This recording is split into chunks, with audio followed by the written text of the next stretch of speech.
อีดพี่น้องตกมาปีนี่เฮียแขกกับเจ็ดเต่าคือมาลุงแต่ว่าเฮ็ดเทือนใหม่อีกแล้วพี่น้องมึงแน่เฮ็ดเทือนน้อยพุ่นไอ้แขก ตอนขึ้นเพิ่นสิบ่เอาหมอลำบ่พี่น้องเบิ่งแน่บ่ได้มาหาเพิ่นเฮิงแล้วพี่น้องหลายฝ่าล่าวันหลายอาทิตย์หลายเดือนพี่น้องกลับมาเบิ่งในเฮือนขึ้นเป็นหลังแล้วพุ่นปี๊ดพี่น้องวันนี้เพิ่นมีกลิ่นได้พี่น้องมื้อนี้ได้ยินข่าวว่าเฮ็ดข้าวปุ้นหลายโลอยู่พี่น้องจักเป็นสะร้องยังบูพี่น้องเพิ่นถือเลขบ่2-3 โตพุ่นบ่จักพี่น้องเข้าบ้านเลยนะค่ะบอกไปเลยในละวันก่อนบ้านตีนเพิ่นเนี่ยกติกาสบายดีเด้อพี่น้องปองปายสะร้องหยังฮะสะร้องหยังเอาเพราะว่าแต่บ้านข่าวคนดีครัร้องวันเฮ็ดบ้านข่าวอ๋อแม่นบ่เขาจะร้องเป็นระยะไปแป๊บหนึงสต็อปก่อนเงินเดือนออกอีกจะร้องเงินเดือนออก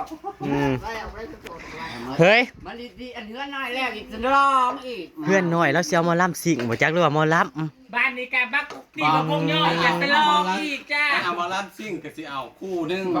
ว้าไปแหละลิโอกับเจซีไปลั่นเกี่ยวกันโยเฮ้ยคืออยู่ลำใดอยู่สิสมขาดโตขาดจ้างเขาอยู่เอาแถมจ้ะเอาตัวไหนแถมของแถมมาลำคุณอันนี้มางานซอยค่ะฉลองมาลำคุณนะบ่ได้เอาเงินเอาเอราวันโหลดเด้อเอาเอราวันมาโหลดขืนเพื่อนนั่นขืนเพื่อนน้อยนั่น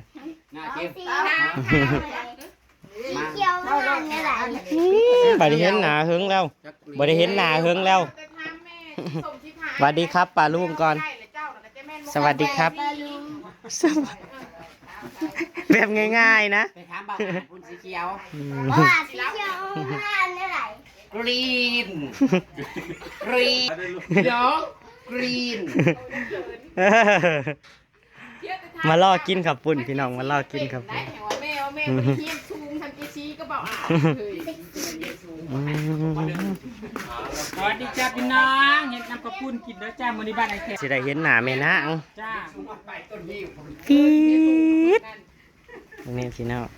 น่ากินกระดอกแม่นางกับครูมือนี่อยากโตเท่าเลยจ้าเมื่อลูกบ่อยากดีอะไรก็อยากโตอย่าไปใกล้ลูกหลานหมอบักใหญ่มันพี่น้องไก่ตีจักโตเอ้ยไก่แม่ไข่ตัวนึงคุณละบ้าพี่น้องไปบ้านมันเนาะว่าจะไปจับที่น้ำเจ้าดูมารอกินน้ำกันเด้อพี่น้องเด้อมารอซีมคอยกันว่ามันสีบอแดงไปแล้วงามแห้งแซ่บแท้แน่นอนและเข้าไปแต่ย่านนางไปสิบย่านเถอะเนาะเป็นเต้าเต้านั่นแดดแห้งพี่น้องฮ้อนขี่รถมานั่นอายดินนะพี่น้องมันขึ้นแบบเป็นตาตายอะไรเบิ่งเนี่ยต้นไม้ใบหญ้าน่ะเหี่ยวพี่น้องแห้งแล้งขนาดต้นกล้วยเพิ่นสร้างผู้บ่าวเจ้าบ่นี่ผู้บ่าวก่อนได้ปลายาวๆนะมาให้ได้อีกแล้วผู้บ่าวไม่นั่งตู้อยู่พี่น้องเฮ็ดเวียกเก่งๆเพิ่นว่าย่องว่าสั่นพุ่นครับรถแกใหม่แกยังไม่เฮือนไอ้แขกพี่น้องใกล้สิแล้วเลยล่ะพี่น้องกำลังคิดอยากได้กับปุ่นนะกำลังคิดอยากผัดว่าเอาเจ้าเฮ็ดพอดีไปก็สิกินทำได้ก็จิ๊บบีแข้งนี่น้อยทำขึ้นแล้วมิแต่อยากบีแข้งปั้นเจ้าหันนะเป็นอย่างจะเป็นโรคยังไปหาขายของหลายบ่จ๊ะซูมือนี่เงินนี่ซูมือนี่ปล่อยพัดแต่ว่าผ้าฮะเราคิ้วไปหาหมอเลยคือแต่ผ้าเข็มมาลาดเลยมาแล้วก็บ่ได้เศร้าเลยแล้วก็บานนี้นั่นไปยืนย่างไม่มีก็จะบีแข้งปั้นซูมือนี่มีเงินหลายทางในตะกี้มีแต่ใครเป็ดใกล้ๆบัดนี้บัดมั่งเงินยูทูบเบอร์เขาอีกแล้วก็คือลายแล้วจักสิไว้ในใจในยาอย่าเอาเวอร์ได้จะเป็นปังเนาะได้ยิน374เดี๋ยวเป็นอะไรเลี้ยงไก่ใหญ่หรือบ่ตาคูสื่อซอยแน่เขาแม่นบ่โตเรื่องโคอยู่ได้นี่ เฮ็ดเมียงกับปุ่นพี่น้อง ก้อนแล้วก็ตายดิลูก เอาแม่นบ่ของเจ้ากระตายบ่ บ่แม่ตูกูบ่แค่นั้น ชุ่มนี่จะชุ่ม เฮ้ยแค่ว่าแน่ๆบ่มือได้ยินกูได้ยินว่าเสียนะกับปุ่นเต็ม มื้อเช้านี้จักโตน่ะแสดงว่ามันก็ไหว้เรื่องของเฮาล้างเลยเด้เฮาล้างขอกออก กูอ่างเดี๋ยวเฮ้ยแค่นั้นมันเอาไก่แต่ผ้าให้นะกับปุ่นให้เฮากิน ฟังเพราะ ยาแก้อักเสบยาบางคนเขาจะว่าเอาเหล้า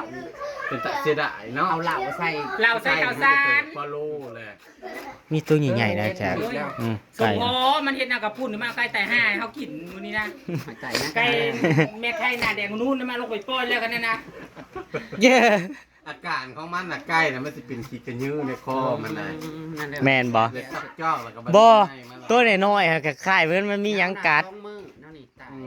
เมื่อคืนนี่คือตบบริเงานี่ตายนะ คือว่ามันกินพวกลายบ่เจ้าว่าโอ้ โอ้นะกินแต่กับ บ่เซาให้กินแล้ว แล้วก็คอกหากะ มันป่วยย้อนว่าอันหัวปวดมันมี เฮ้ยโคแห้งทำไร เอาเว้าได้ก็เว้าได้เบิด แต่มัน เนาะ แตกมันนั่นแหละเลย มันได้เงือกเลย มันกระยาม ารอซิม ว้าวใส่ลวดกินก้อนบนบ้านกันพี่น้อง ยังมาทันละหอดบุญบานได้เอ้ยเต่าเราเลี้ยงล่ะเลี้ยงก่อนบุญบานเพิ่นสะลองแล้วเขาพี่น้องว่านเขาแล้วหมู่พวกมาซอยเพิ่นว่านเขาเพิ่นก็เลยเฮ็ดกับปุ่นสู่หมู่สู่พวกกินแล้วก็สู่สร้างกินพี่น้องสร้างมาเฮ็ดเพื่อนหน่อยให้เพิ่น โอ้ยลมวง ใช่เลยเอ้ยเต่าสิเอาได้บ่แม่นสิได้ลูกไผ่แล้วว่าจักเฮ็ดเพื่อนหน่อย คือเพื่อนหน่อยจะเป็นลูกชาย เอ้าไอ้ลูกไผ่อยู่หันกับลูกชายเด้ว่าหยอกเลยเบ้ยเต่าบ่แม่นสิได้ลูกไผ่บ่จักเฮ็ดเพื่อนหน่อยนั่น คันนี้แล้วมึงมาได้ไหม ประมาณคือรอด บ่มานบ่เจ้านั่น พ่อแม่กับพ่อ อืมบ่มีวี่แววอยู่คือไผ่ก่อน จักปีแล้วนะแค้นนะ ยักษ์ข้าวอ้าวได้ลูก 15 จะควง อันนี้ว่ายังน้อยกามันง่ายกว่านั้นกับ17-18จ้าเช้าแม่คอน่ะ โอ้แม่บอกใบบอกแล้วบอก เช้าปีซะ อืม ติดตะตักอยู่บ่ติดตะแพง แม่น อันไปสักก่อนเนาะ มากินก็กินเถอะมากินนี่ก็มากินยาแก้แพ้ไปแล้วเลย กินแก้แพ้ได้บ่ ยาแก้แพ้ลาดันก้อน แซ่บ เสียนะสิตั้งนำขอบคุณให้กระท้อ แซ่บมืดมาแล้วได้พี่น้องถืนมาโหลดเด้อมือแรง ให้ นะ มาถืนมาดอกข้อปริญาณอย่างเดียวบัดนี้เด้อ ถืนมาโหลดเบิ่งเนี่ย อยากให้มันมาอยู่ เป็นโงนอยู่ได้อพี่น้อง กล้าวันนี้ แหลมาอยู่ โอ้เลี้ยวตัวเหลือพันอย่างนี้ตายเด้อ เจ้าอยู่หุ่นหมดเลย ถ้าเราไปจากลมมือมาจากตั้งบ่าย อยู่ กลัวมันได้เด้อ หน้าบ้านเป็นของเจ้าบ่แล้ วันนี้แหละไม่เอา เขาบอกว่าทำไมเอา ที่มานั่งกิน พอคนก็ได้กินก็ได้กินกับได้กินก็ได้กินกับคนสิมากินอยู่พี่นั่นได้เลยคนละไม่เอาซะตัวนะรถพกตกตึ้ง เห็นอยู่มันเลื่อนเนาะครับกล่องซุ่มเจ้านี่มันเลื่อน เฮ้ยกับพี่เอ็นมาพริกดิบเลยเด้อกับพี่กับพี่มีแต่กับพี่เอ็นกุ้งมันมีแก้วพอมาสิถือไม่ละคอยลืม ได้ยินเสียงต่างน้ำเด้อพี่น้อง เพราะว่าเราก็อาจจะว่าเวลาพี่ไปกินเนาะไม่ใช่ตัวดูกันแต่เราก็ต้องได้ตัวเกี่ยวตัวใหญ่เนาะเด็กไปอ่านมาพริกก็คือบอกมาให้แต่เขากินไม่ได้เขายังให้กิน นี่แล้วทุกอย่างหอยอยู่นั่น ต้องกระเปลี่ยนมันต้องก็ยังให้ ทุกอย่างหอยแล้วกรอบนั่น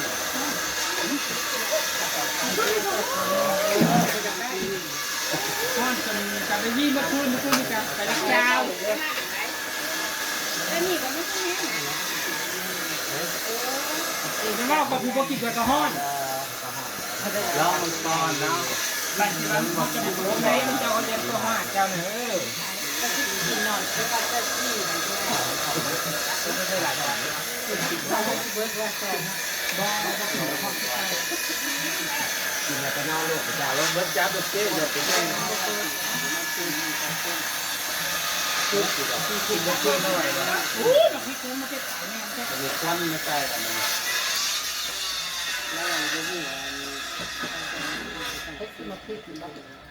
เราสิเฮ็ดเพื่อน โอ้ยมันนัวมาจากบ่ เฮ็ดหมองนั้นเงินครัวอยู่บ่อนเป็นกันนัก ใช้เงินเจี๊ยบ ไก่นี่กับพันมือว่าดี โอ้ยขัดจะมือเงินค่อยมือว่าเลยนะมือนี้จะมือบ่ได้หรอก ไปกินไปเพื่อนอีดักต้อมหูห้องกากแบบ จับแน่แน่อยู่ยิบลายมันตีมึงเอาได้นี่ อันเอียงแต่ตัวเย็นเพื่อนคอยมึงตายรถมือนี่นะ หมดแล้ว ยัง จับขี้เดียด น้าขาดหนึ่ง ไม่ไหวนี่ โลเท่าไหร่140นะ ร้อยก็ อันนั้นซื้อ เป็ดเจ้าหน้าไก่ ยังเนื้อมันบ่มีเคี้ยวยังว่า บ้านเมืองก็จอกก่อนใจ ตัวนี้เขา พี่จอกก่อนพี่ ก้นสีเขียวก่อนเป็ด แล้วมันก็ได้เสื้อได้แน่ เฮ้ยอันนั่งตุยเอาไปก็เป็นเป็ดกระเทย น่ะ เจี๊ยบเอาไปอีกก็เป็นเป็ดกระเทยแล้วคนลูกมันไม่ได้เป็นกระเทยมันเป็นพิ ร้า การ นจะสิจะมานำเบาน เป็ดนึงเต้ตุ๋ยได้เป็ดเก๋นางว่า มันเป็นพิการก้อน ตัวปู่กับบ่เซิงไอ้ตัว ำมาแม่สิกินซะ ของเจี๊ยบมันเป็นกระเทย เอ้า ขอบคุณจ้า โต๊ะบอสหน้าจอนี่นะ แต่สิอ่ะเอ้ย มันเสีย คลิปมันน่ะ ต้องไผ กินได้แล้วมันหน้าจอ มันขึ้นเองมัน มันขึ้นอีกมันเลย ตั้งซองวงพี่เราจ้าบ่พอกันไปกินเตียงกับกินโต๊ะจ้า พี่ รับเงินยังเฮ้ยเฮ้ย แล้วมันเป็นไข่โตอยู่ละเจ้าเนาะ เอาจองใหญ่มาตักดิ อืม มาส่งรับข้าว กินข้าวปุ้นพี่น้อง โอ้ยที่กระเป๋ากระแตกวันนี้ กินข้าวปุ้นแต่ว่ามืดครึ้มมาเดี๋ยวทางนะ มือนี่ใส่เป็นคู่นะต้องสิเป็นเสียงเล็กน้อย โอ้ยจะได้บ่มีกับ จบมอปลาย มอไปไปซิงเด็ก แต่นี่ น้อ ห ย อดซอง ซิงเรื่อง เดี๋ยวโอ้โห เป็นจบก่อนเขาสิ่งที่มาสีนี้ มันเค็มจังเดียว จะเค็ม สีนี้ก็สิอุ้ยคอยว่านำกับคุณได้รู้ก่อนใช่ไหมบอกเฮ้ย ไอ้อยากนัวบ่ พอดี เป็นอะไรเจ้าของนี่ซิมแล้วเป็นอะไรแซ่บอยู่บ่ แซ่บอยู่ซิมือกระดาษ ยัง แล้วขอบคุณมาก เออเจ้าบ่อืมทำยังไงดูเฮ้ยทำยังไงดู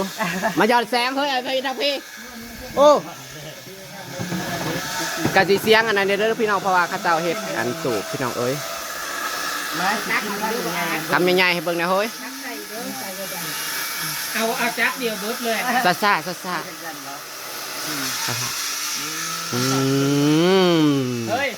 ก่อนทำไมบอกไปเอาบอกก่อนนะเข้าไปกินจากกินพันนะป้ามีแต่นอเป็นไงขนาดเมฆที่เขาจากก้อนมือก้อนในช่องมือผ่านไปปลาลูเป็นเราช่วยยิ่งเข้าไปเอานะบอกมันเพิ่มในเล็กซี่บอกมันถ้าเอาอันดูใต้ก้อนนี่ก็ได้ซ้อมนอนใหญ่เราอร่อยอยู่ บ่ได้หลายวันดอกกับบ้านนั่นแหละ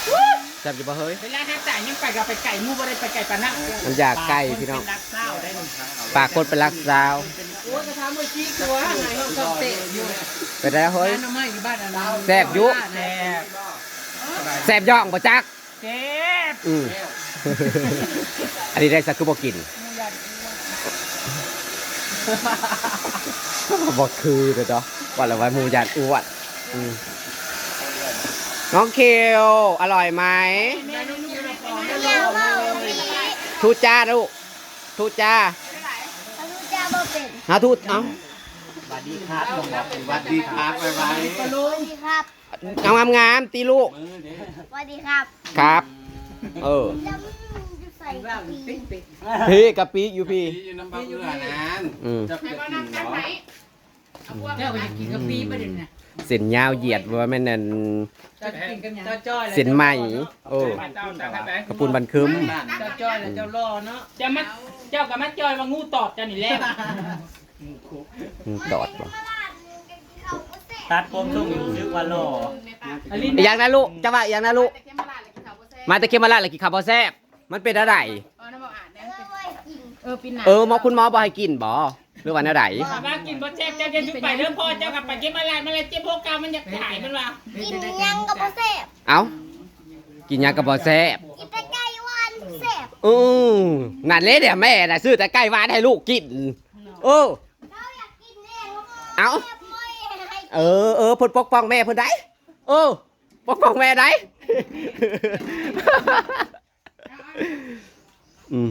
กินคนละวงสองวงพี่น้องเอ้ย แซ่บแซ่บ มึงนี่สิเย็นน้ำลูกมึงนี่สิกิน ขนาด น้ำ ว่าปากเจ้าใต้เนาะแม่เจียวยังแซ่บ จากเพิ่นไปเรียกยังมาจากว่าปากตายบ่ ไปเรียกยังมากปาก ทั้งนี้บอกเฮ้ย ไปเรียกห้างมิมบ่ บ่ล่มเป่าขี่รถไก่ก็ไปรักเจ้าบ่ อืม ตามเสี่ยวแล้วก็ไม่ยังไปตอดดากมื้อเช้าจังว่ากระกระโดดแท้ ยังตอดนึงหน่อย อืม มันแน่น้อยมันหลวงมึงเราบ่รับผิดชอบบ่มึงบ่ได้ไปบอกพ่อมึงมันบ่ได้ พ่อมึงแม่ มันบ่ได้ไปบอกพ่อเขามาหามึงบ่ ปีนี้มันกาว่าเด้ สิ อก ลับเดือน8แล้วได้ ป้าปีนี้มันหวานเข่าตกอกตกใจอยู่ได้มันหวานเข่า หันแล้วพูดจะบ่ตกแล้วกูว่านเข้าดีแล้ว เป็นพอมัน โอ้ ฝนบ่ตกนี่พอมึงหวานเข่านั่นแหละ กูสิว่าดาบจักเดือนหนึงเด้เฮ้ยกูจงไว้อยู่ได้เฮ้ย ไปบอก อย่าลืมได้เฮ้ย เก็บขึ้นเบิดเข่านั้น จะไปเอาหน้า ตอนนี้ล่ะเจ็บแอวทานแล้วบ่พี่น้องโอ้ ยัง โอ้บ่ได้แล้วบ่เจ็บขา เนาะ รับน้ำหนักไม่ได้แล้ว ทันเดดันว่าดาบได้ซอยแล้วอยากเจ็บโคกเจ็บขาอีกแล้ว เอาเจ็บแข้งแต่มึง เ แข้งปั้น งียบๆเลยเงียบ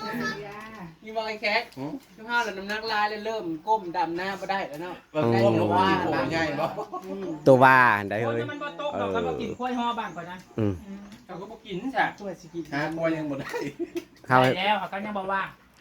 ถ้าถาวิทย์อันนี้คือทรง เฮ้ยถ้ามื้อใดกินก็โชว์ ทาวิตตัดแสง เพื่อนอยู่ใกล้หออยู่ เขาบ่ให้กินบ้านอื่นก็บ่ให้กิน บ้านอื่นเขาบ่ได้กินน้ เอาบันติ้ว ำเขาบ่ได้เอาเข้าบ้าน ทุกคนบ้านกลุ่มเดียว อืม 3บ้านกินน้ำกันก็บ้านเพิ่งกินน้ำ อืม ถ้ากินแต่ยังพ้นโต๊ะกันพี่แน่บ้านแต่เท่านั้น โพดว่าห่วงเนาะตั้งว่าอันบ้านอันนี้นะ บ่ได้ออกเงินซอยไปสิไปกินใช่ไหม เบิร์ดออกเรื่องกันว่าจะว่ากล้วยมาหรือจับ อ้าวบ่ออกเกินเขาสิเอามาแต่ซ้ายไปลักมาบ่ จะว่ากล้วยเลยมาจับอ่ะลูก เออพี่กายเขากินหยังงัวปีนี้พากินคุ้ย ว่ากินว่าคือคนดีแท้ 3 ปีกินดอนกับด อื